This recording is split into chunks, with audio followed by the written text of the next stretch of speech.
Nangangapa pa ang mga mambabatas kung paano aksyonan ang suspensyon kay dating Pangulo at ngayon Pampanga Representative Gloria Arroyo. Posible raw i-refer ito sa Legal Department ng Kamara para mapag-aralan. Balitang natin ni Sherry Ann Torres.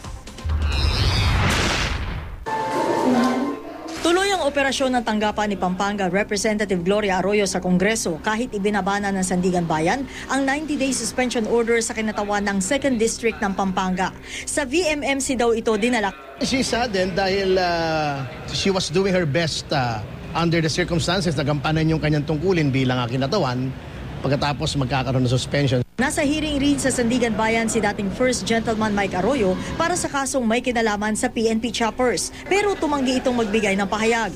5 araw ang ibinibigay ng 4th Division sa Kamara para ipatupad ang suspensyon ni Arroyo kaugnay sa NBN-ZTE deal case. Pero ang kanyang kapwa mambabatas nangangapa pa kung paano ito aaksyonan. Ang nakikita ko lang na malapit ay Rule 23 na malapit.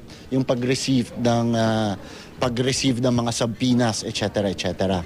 Okay?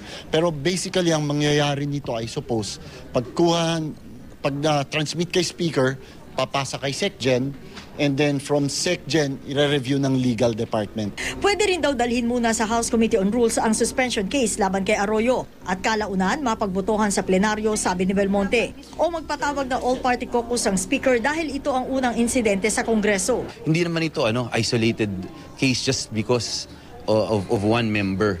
Pero it's something that must be decided by the House leadership on ano yung direksyon ng House.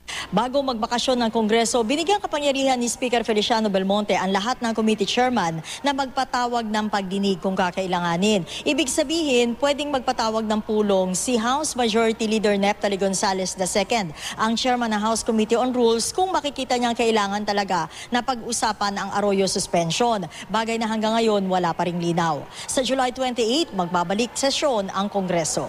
Sherry Ann Torres, GMA News.